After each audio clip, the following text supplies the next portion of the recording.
हमारे गुरु दादा भगवान, गीता भगवान, अम्मा जी को, गुरु भगवान को करोड़ों करोड़ों वंदन है, करोड़ों करोड़ों नमन है।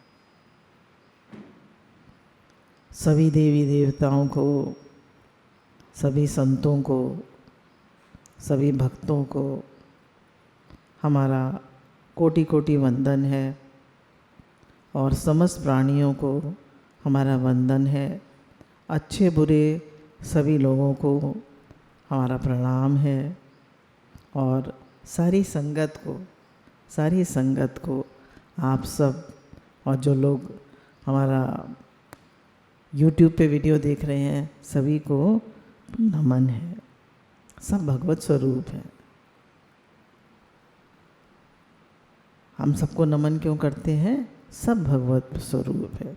सिया राम में सब जग जानी, करूं प्रणाम जोरी झुकवानी। गुरु हमारे कहते हैं सारा जगत सिया राम में है, सब राम में है, सब भगवत में है, तो सबको देख के प्रणाम करो, सबको देखकर वंदन करो कि है ही भगवान, है ही भगवान, है ही भगवान।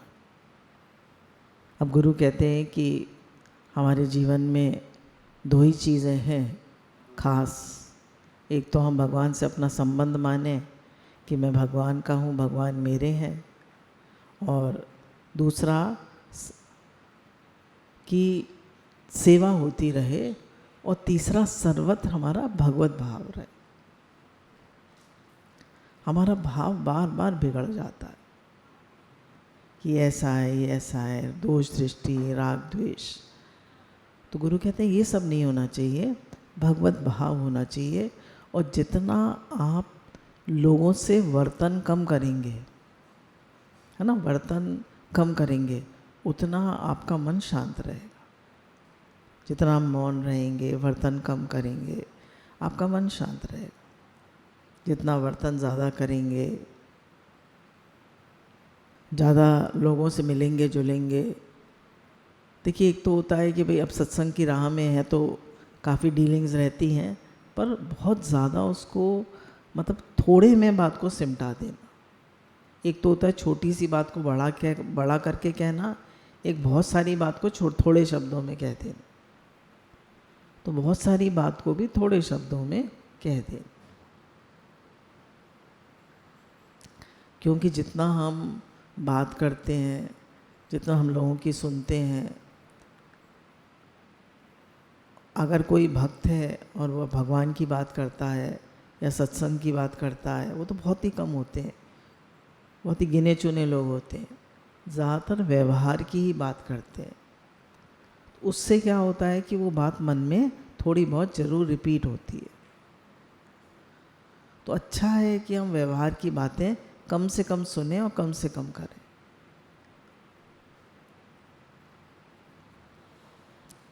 अब गुरु हमको कहते हैं अमृतस्य पुत्रा, तुम अमृत के पुत्र हो, तुम भगवान के बच्चे हो, तुम भगवान के बेटा बेटी हो, तुम उससे कम ज़रा भी नहीं।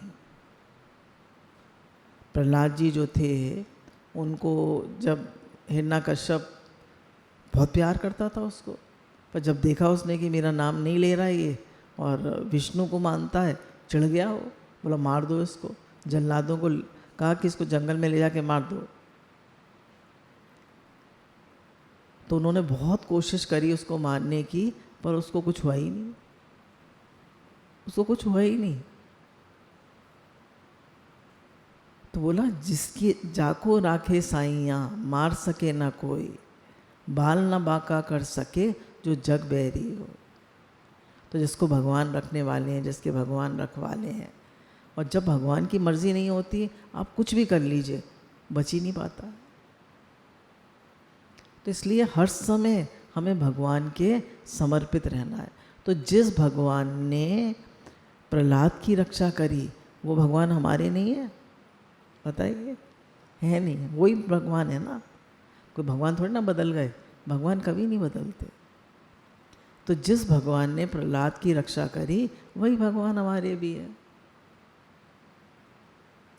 फिर जब हिरण्यकश्यप आया और बता तेरे भगवान कहाँ हैं? बोले मेरे भगवान तो सब जगह हैं। कितना देखिए उनका इसमें जो होता है ना, विश्वास और दृढ़ निश्चय चाहिए। ये राह जो है ना, ये अंदर के विश्वास, प्रेम और दृढ़ निश्चय की। जितना हमें विश्वास होगा कि भगवान पर और दृढ़ निश्चय होगा कि मैं भगवान का हूँ और भगवान मेरे हैं, उतना हम दृढ़ता से चल पाएंगे। नहीं तो थोड़ी थोड़ी बात में हम हिल जाएंगे। प्रहलाद जी हिले, मीरा हिली, ध्रुव हिले, संत लोग हिलते हैं। क्यों? क्योंकि उनका ध्यान भगवान की तरफ रहता है। एक बार आप उसने पूछा हिरण्यकश्यप ने कि तुम्हारे भगवान कहाँ हैं? उन्होंने कहा सब जगह हैं। बोले खंबे में है? बोले हाँ है। तो उसने मारी वो तलवार, भगवान निकल पड़े नरसिंह, अब नरसिंह के रूप में। बोलिए सच्चिदानंद भगवान ने की जय। भगवान निकल पड़े। तो भगवान दिखा रहे हैं कि मैं तो सब जगह हूँ, पर तुम्हारा विश्वास तो हो। हमारा विश्वास तो है, पर ऐसे ऐसे ऐसे नहीं, दृढ़ता से नहीं है। दृढ़ता से होना चाहिए कि है ही भगवान, भगवान ही सब कुछ बन गए हैं और भगवान ही सारे संसार को चला रहे हैं और भगवान सब जगह है और मैं भगवान का हूँ और भगवान मेरे।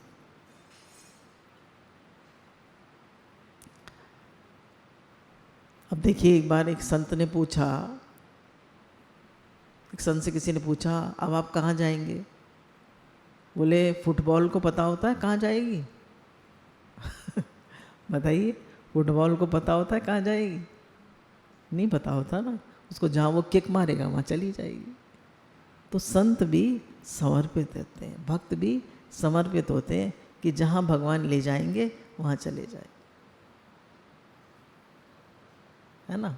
जैसी भगवान की मर्जी होगी वैसा हो जाए। तो उनकी अपनी कोई चाह नहीं होती है, अपना कोई ज़्यादा मन नहीं होता है। अब धीरे धीरे हमारी इच्छाएं कम होती जाए। देखिए, हम ये तो अगर ख़त्म हो जाए तो बहुत ही अच्छा है, पर कम तो होती जाए कि हे नाथ मुझे कुछ नहीं चाहिए। हे नाथ, मन में तो चाहना हो सकती है, पर धीरे धीरे आपकी कृपा से, आपके प्रेम से, आपके भाव से मेरे मन की सब इच्छाएं ख़त्म होती जाएं। बस एक ही इच्छा रहे कि हे नाथ मैं आपका, आप मेरे, मेरा आपसे प्रेम बढ़े और ये जो जगत में सब आपके रूप हैं, आप सेवा कराना चाहो तो करा लो, इनकी सेवा आप कराना चाहो तो करा लो, मेरा इसमें भी कोई आग्रह नहीं। पर क्योंकि भगवान ने कहा है कि सर्वभूत हिते रता, तो सबकी सेवा होती रहे। क्यों? क्योंकि देखिए, हमारे शरीर में कहीं कुछ हो जाता है तो हम उसको ठीक कराते हैं ना। दांत में हो जाए, आँख में हो जाए तो हम उसका इलाज कराते हैं पूरा। तो ऐसे ही ये पूरा ब्रह्मांड, भगवान का शरीर, सब भगवान के अंग है। पर सेवा भी कितनी करें जिसमें भगवान न भूले, है ना। सेवा भी कितनी करें जिसमें भगवान न भूले, क्योंकि रजोगुण से भगवान की विस्मृति हो जाती। हालांकि निष्काम कर्म कभी रजोगुण नहीं होता, क्योंकि रजोगुण की खास पहचान है काम, उसमें वहाँ कामना होती है और क्रोध होता है। रजोगुण का फल है काम और क्रोध, पर उसमें रजोगुण में कामना होती है और कर्तापने का अहंकार होता है। पर जब हम निष्काम सेवा करते हैं तो उसमें कामना तो कुछ नहीं होती, और हम जब ये मानते हैं कि भगवान की सेवा हो रही है, भगवान का कार्य हो रहा है, भगवान ही कराने वाले, तो उसमें कोई कामना ना हो हमारी और कोई कर्तापने का अहंकार भी ना हो। तो जो रजोगुण के दो दोष हैं, काम और क्रोध, वो उसमें नहीं आएंगे। ठीक है ना। दो दोष है ना रजोगुण के, काम और क्रोध। अब बहुत काम करेंगे तो कामना भी ज़्यादा बढ़ेगी, मच वॉन्ट्स मोर, और क्रोध भी आएगा। तो आप देखेंगे, आप अपने से देखेंगे कि भगवान में शांति है, प्रेम है, आनंद है।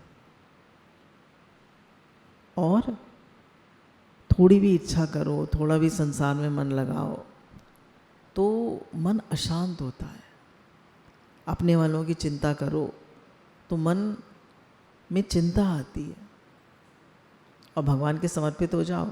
गुरु ने हमको दे दिए, पंचामृत दे दिया है, तो भगवान बार बार कहते हैं, कभी भी आपका मन थोड़ा रोज़, बल्कि रोज़ सुबह उठ के कहना चाहिए। मैं तो रोज़ सुबह उठ के कह लेती हूँ, भगवान कहला लेते हैं कि मैं भगवान का हूँ, घर भगवान का है, परिवार भगवान का है, भगवान के लिए सब कर्म करते हैं, भगवान का दिया प्रसाद पाते हैं और भगवान के दिए प्रसाद से भगवान के जनों की सेवा करते, सब भगवान का। यहाँ हमारा कुछ नहीं है। क्यों नहीं है? ना साथ लाए थे ना ले जाएंगे, है ना, ना साथ लाए थे ना ले जाएंगे। यहाँ कुछ भी हमारा नहीं है। आप बताइए कुछ है आपका? अब देखिए हम लोगों से जो गलती क्या होती है। एक राजा था, उसके 4 पत्नियां थी। पहली पत्नी से वो सबसे ज़्यादा प्यार करता था, दूसरी पत्नी से उससे थोड़ा उसको भी करता था पर पहली से कम, तीसरी पत्नी से दूसरी से कम, और चौथी पत्नी तो निग्लेक्टेड थी, उसकी तरफ बिल्कुल ध्यान नहीं देता था।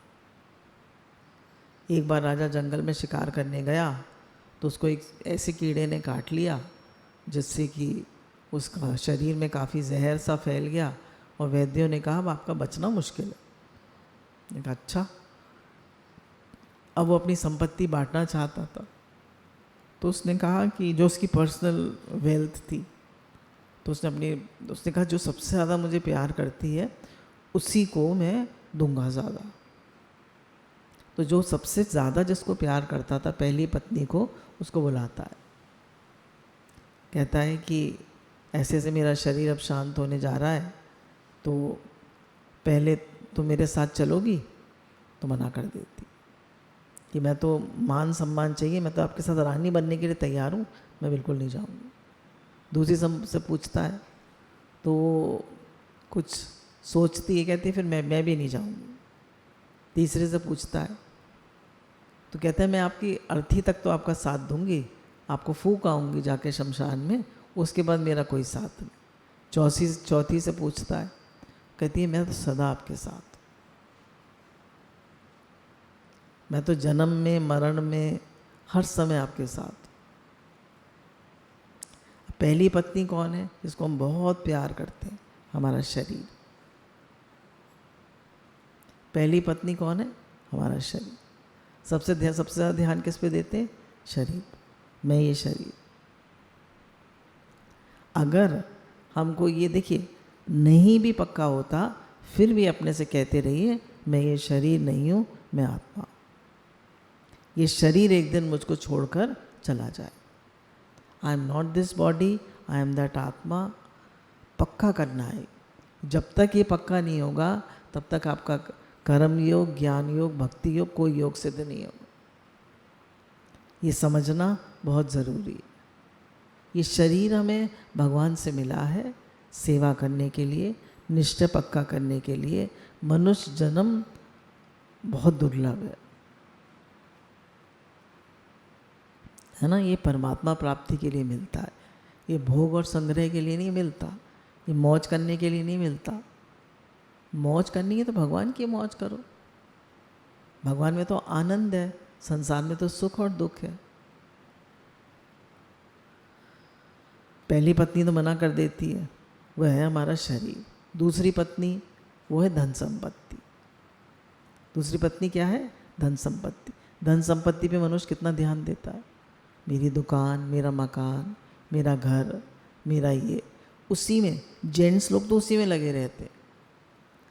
कुछ लेडीज़ को भी शौक़ होता है। एक कोई बता रही थी, कल ही बता रही थी कि हमारे एक मिलने वाले थे, हमारी उसमें रहते थे, हमारी कॉलोनी में। तो बहुत पैसा था उनके पास, घर में ही स्विमिंग पूल था, घर में ही फाउंटेन था।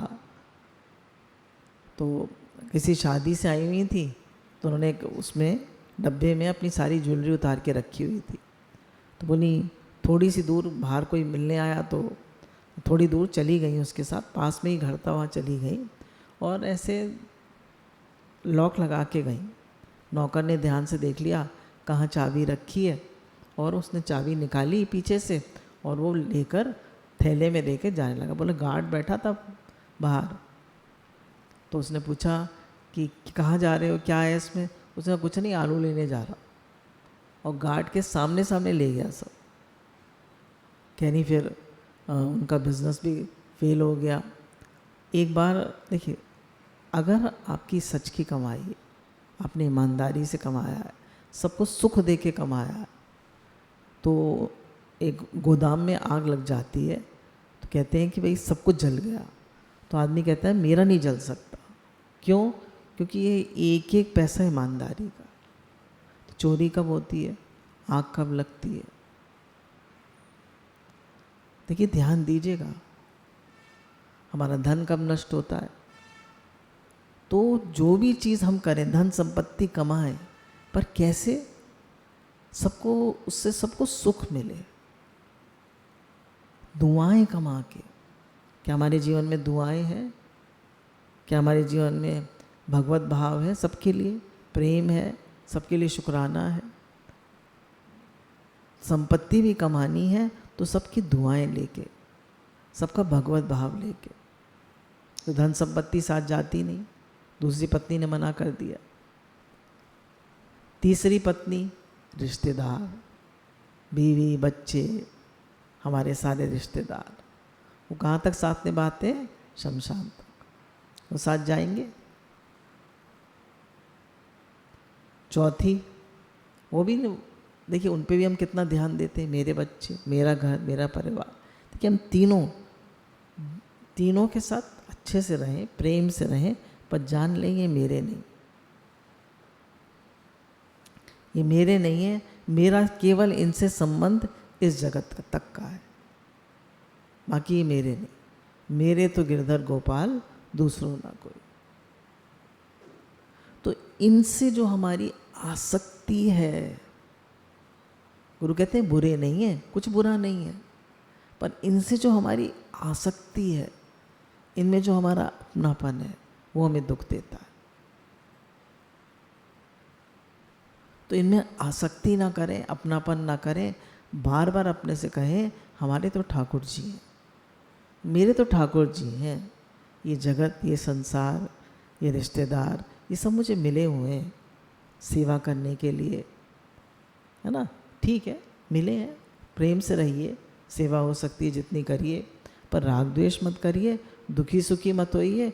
अंदर से उनसे कनेक्शन कट कर दीजिए। मेरे तो गिरधर गोपाल, दूसरों ना कहीं, मेरा कोई नहीं, ये मेरे नहीं है। मेरे होते तो मेरे साथ चलते। अब चौथी पत्नी, जिसको बिल्कुल प्यार नहीं करता था, वो कौन है?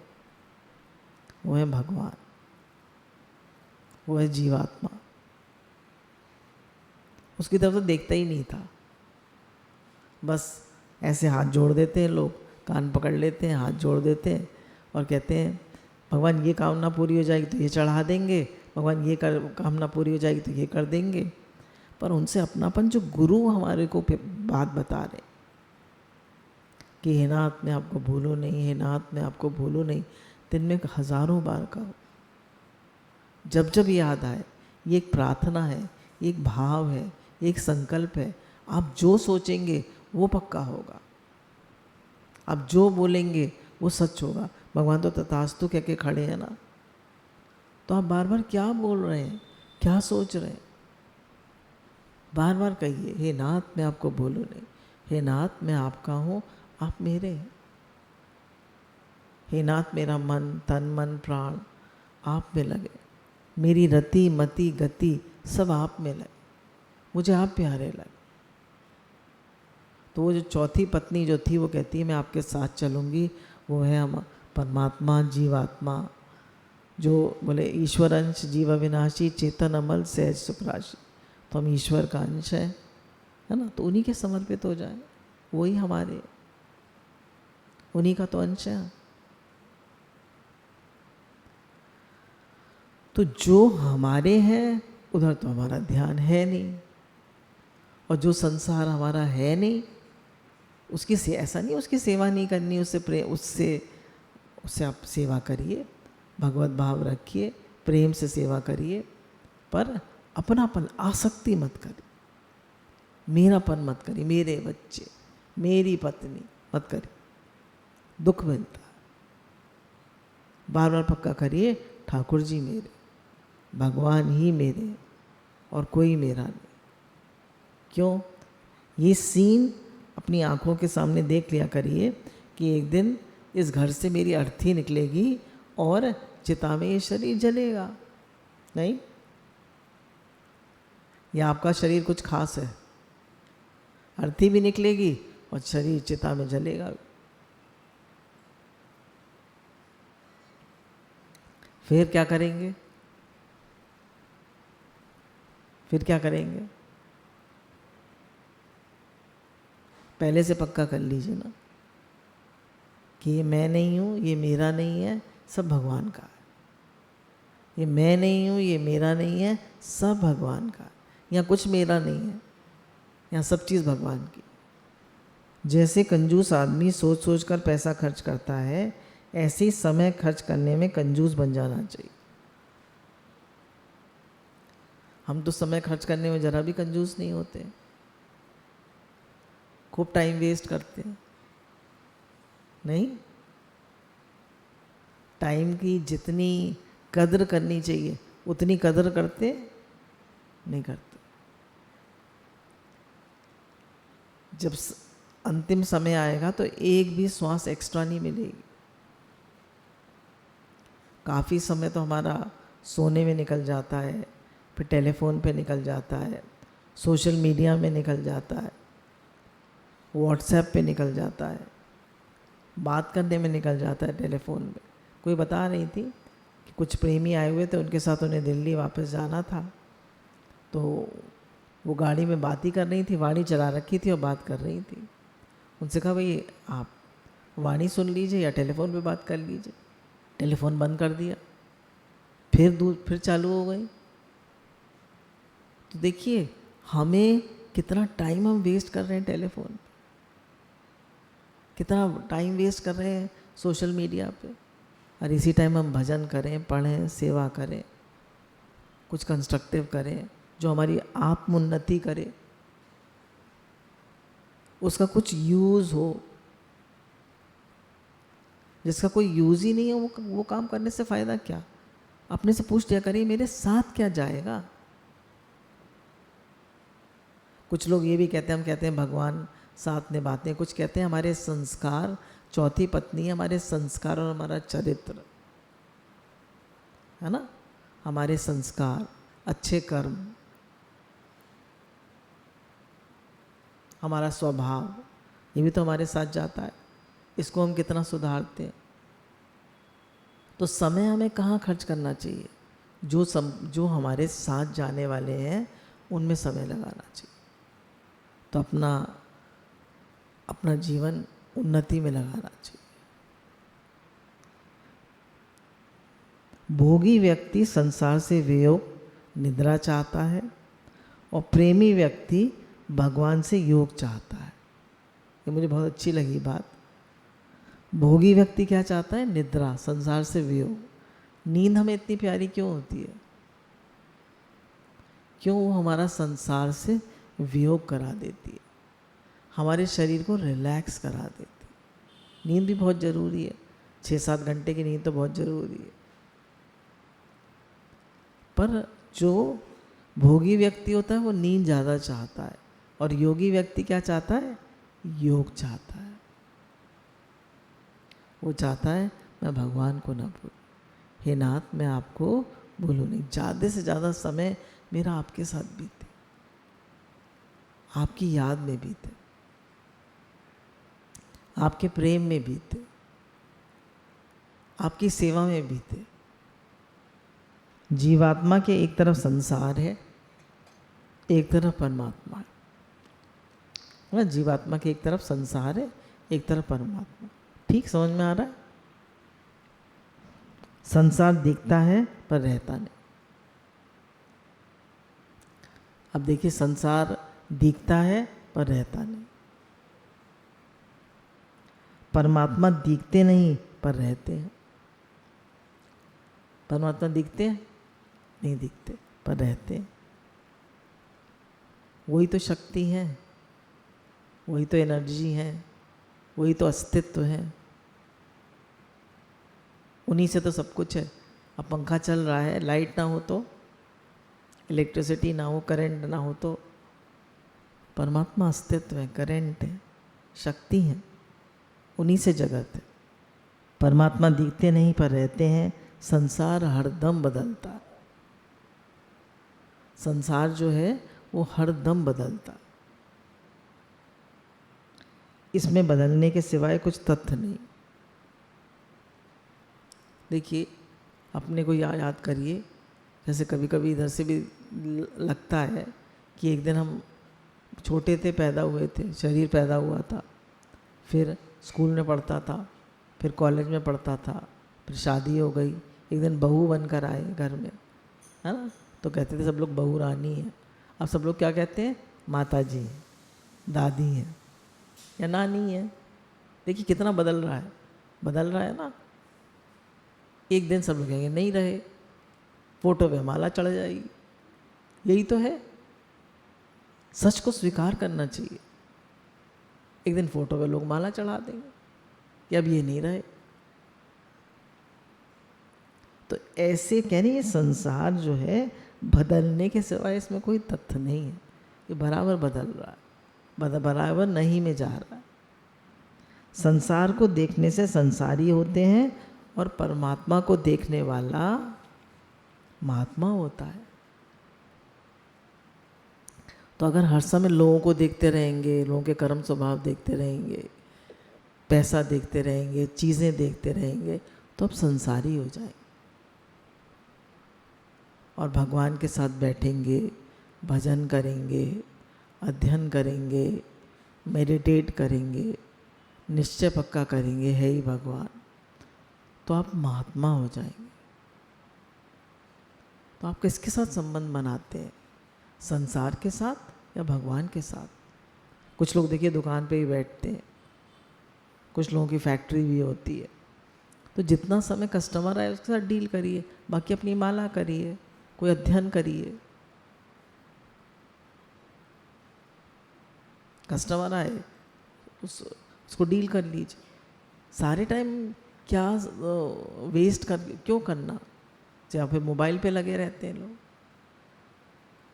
तो कह रहे संसार को देखोगे तो संसारी बनोगे, भगवान को देखोगे तो महात्मा बनोगे। तो अब संसारी बनना चाहते हैं या महात्मा? महात्मा है ना, भक्त महात्मा। बदलने वाले संसार से मिलकर मुफ्त में दुख पाते हैं, ये मूर्खता सत्संग से मिटती है। पूरे जो बदल रहा है, नहीं में जा रहा है, उससे मिलकर हम दुख पाते हैं। मुफ्त में रहिए, मौत से रहिए। भगवान कृष्ण कैसे मौत से रहे और गए बिल्कुल निरासक्त, कुछ नहीं चाहिए था। क्या आप तो कहेंगे वो तो भगवान थे, पर एग्जाम्पल तो ले सकते हैं, आप समझ तो सकते हैं। हे नाथ, हे नाथ, हे नाथ, हे नाथ। परम शांति बहुत सुगमता से प्राप्त हो सकती है। हम सब शांति चाहते हैं ना, कौन अशांति चाहता है? पर काम अशांति वाला करते। परम शांति सुगमता से प्राप्त हो सकती है, जैसे गोद जाने पर, जैसे हम मानिए गरीब घर में पैदा हुए, एक माता है, उसके 2 लड़कियां थी, तीसरी भी हो गई। अब उन्होंने कहा भैया, तो थोड़ी उदास हो गई माँ, तो उसके नंद ने कहा, जो बहुत अच्छे पैसे वाले थे, कि हम ले लेते हैं, हमारे कोई लड़की नहीं। वो गोद चली गई लड़की। अब उसको उसका जीवन बदल गया नहीं? कैसे बदल गया? गोद जाने से, साधु होने पर। साधु हम हो गए, मैं भगवान का हूँ, भगवान मेरे हैं, और अब यहाँ रहते रहते, गृहस्थ में रहते रहते साधु बन सकते हैं।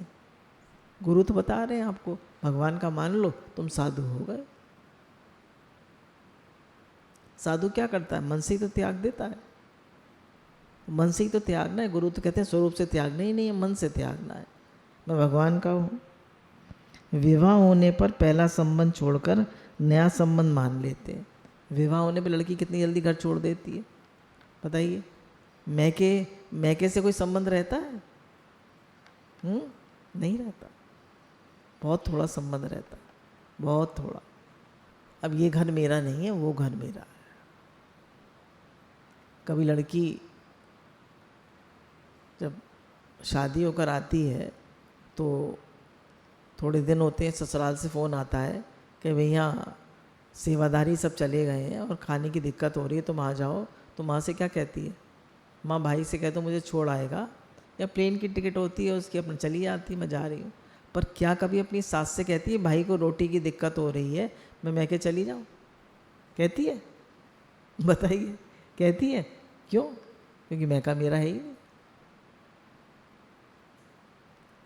तो ऐसे ही बिल्कुल सेम हम भगवान के हैं, हम संसार के नहीं हैं, हम भगवान के।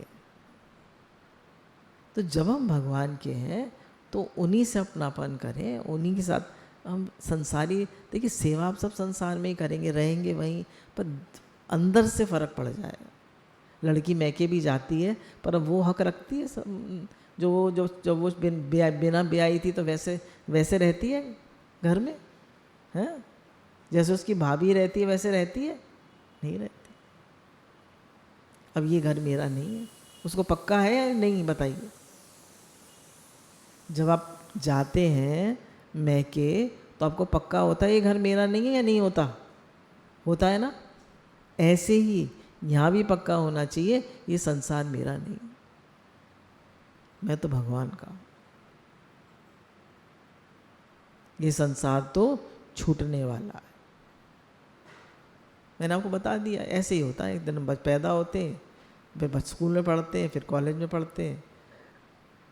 वो भाग्यशाली होते हैं जो गुरु के पास आ जाते हैं, उन्हें बचपन से ही ज्ञान मिल जाता है, भक्ति मिल जाती है। फिर उसके बाद शादी हो जाती है, फिर शादी होती है, फिर घर परिवार बनाते हैं, और फिर एक दिन फोटो टंग जाती है, बस हो गया ख़त्म। बराबर बदल रहा है, नहीं में जा रहा है। तो जो हमारे अपने हैं भगवान, उनसे संबंध बनाए ना। ऐसे ही आप मान लें कि हम संसार के नहीं हैं, परमात्मा के हैं। सब काम करें पर न्याययुक्त करें और भगवान का समझ के करें।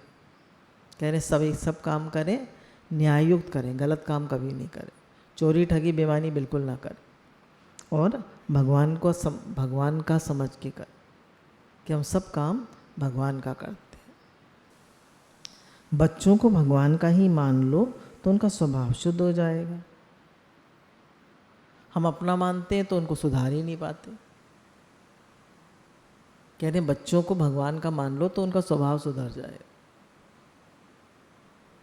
भगवान के हैं, मेरे नहीं हैं।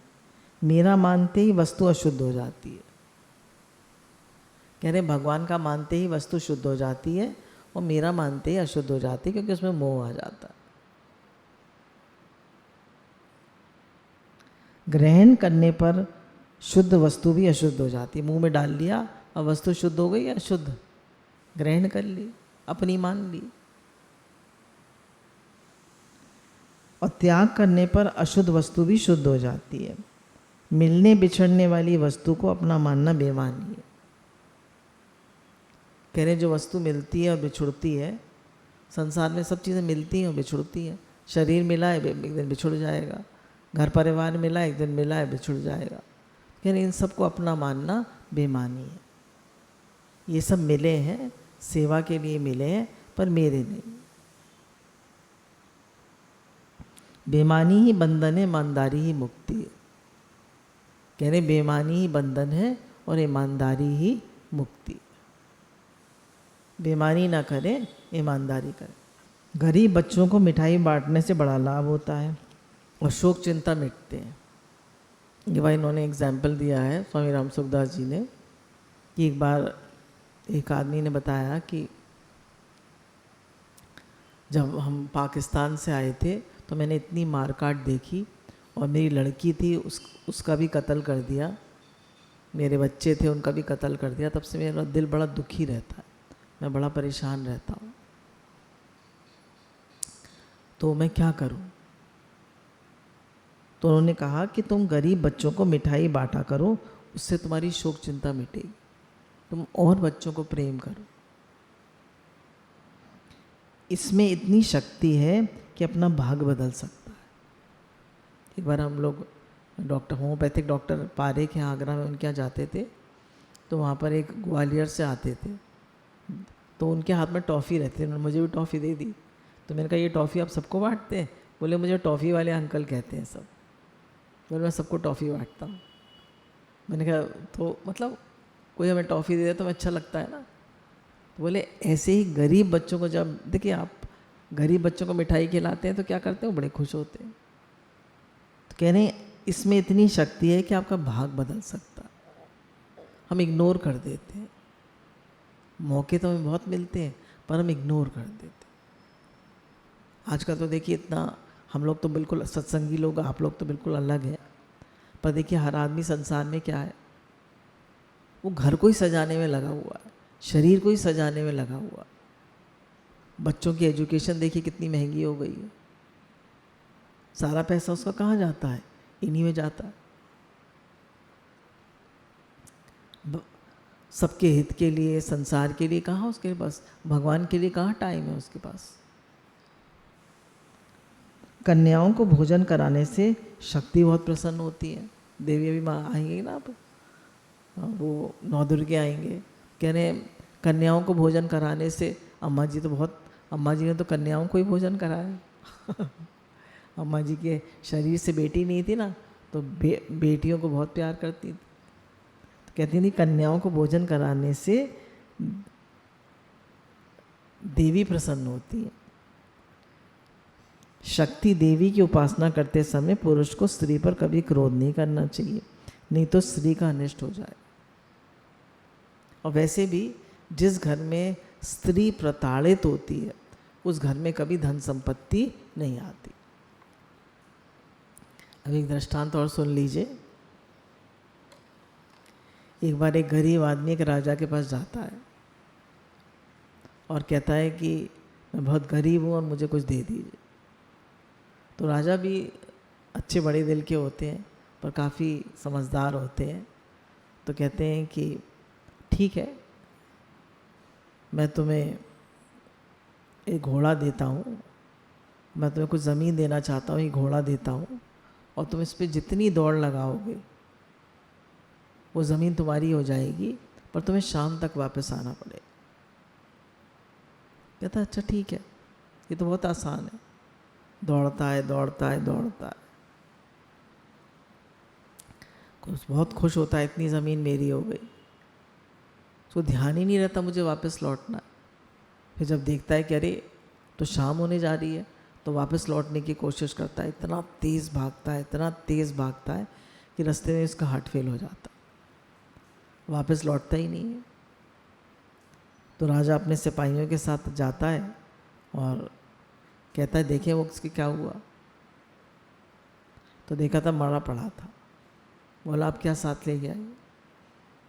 बोला मैंने इसको सारे मौके दिए, सारे मौके दिए इसको, कितनी भी ज़मीन तुम ले सकते थे, है ना, कितनी भी ज़मीन तुम ले सकते थे, अपनी बना सकते थे, पर ये दौड़ता ही रहा, दौड़ता ही रहा।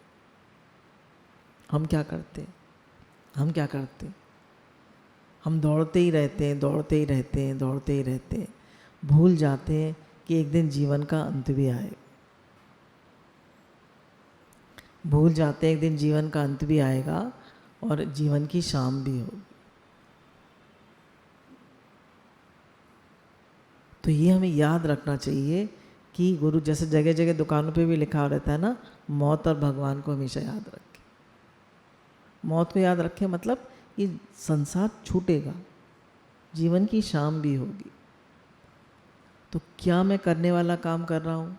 क्या मैं भगवान को याद कर रहा हूँ? क्या मैं सिर्फ दौड़ने में ही तो नहीं लगा? क्या मैं सिर्फ पैसा कमाने में ही तो नहीं लगा, मैं सिर्फ क्या मान सम्मान सुख आराम मान बढ़ाई में ही तो नहीं लगा।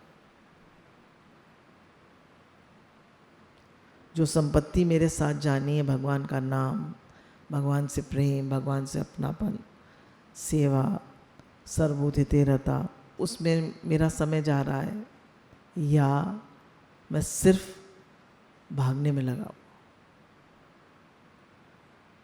गुरु कहते हैं भागो, कितना भागोगे, एक दिन रास्ते में ही मर जाओगे।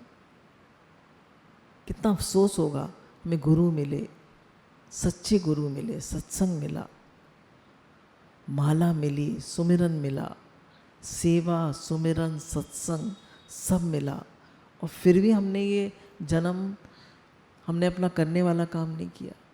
कितना अफसोस होगा। तो गुरु कहते हैं हमें बहुत सुंदर जन्म मिला है, गुरु मिले हैं, सत्संग मिला है, सुमिरन मिला है, निष्काम सेवा मिली है, उससे अपना जन्म सार्थक कर। गुरु भगवान के अनंत अनंत शुक्राना।